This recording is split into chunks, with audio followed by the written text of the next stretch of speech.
Hello mga ka-adventure, magandang araw sa lahat. Panibagong araw, panibagong video na naman. Nagbakasyon nga pala kami sa probinsya ni UBR. Ito pala yung video na pag-uwi namin, dito kami nag-celebrate ng bagong taon. Late ko na na-upload ang video na to, akala ko na-delete na. Buti na lang, nakasave pala sa isang gadget. At nagpalaro pa nga si UBR. Nagpalaro nga kami ng dice, na kung saan pwede kang manalo ng 50 pesos, 100, hanggang 500. Ipaparinig ko nga sa inyo ang totoong ingay ng video.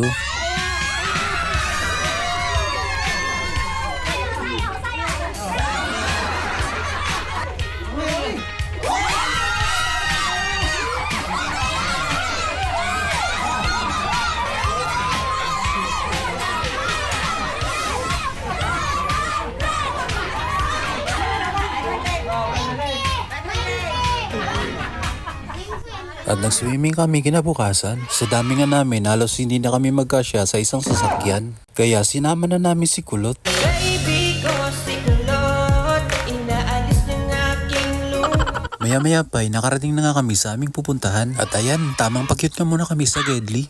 Nag-ala Marian Rivera pa nga si UBR dito, Nax naman. At nagaya pa nga yung mga kasama ko na sumakay dito sa napakalaking saging.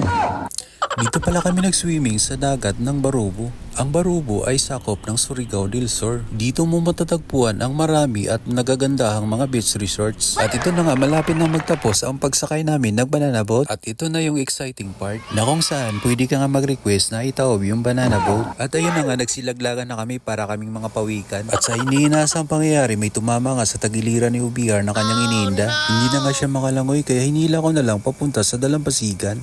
At maya-maya pa ako naman ang sumakay sa kanya. Oops, hindi ganon. Mali yung iniisip mo.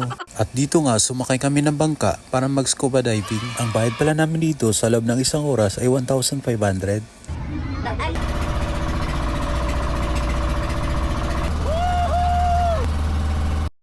At maya-maya pa ay narating na namin ang lokasyon kung saan kami mag-scuba diving. Pagkarating nga namin dito, nagsitalunan kagad yung mga kasama ko. Nilalabing na pala ako dyan, kaya tamang nod na ako sa kanila. At binibidyo ko na lang sila habang nagpo-form ng human circle. At mga ka-adventure, hanggang dito po muna nagtatapos ang ating video. Maraming salamat pong muli sa panonood.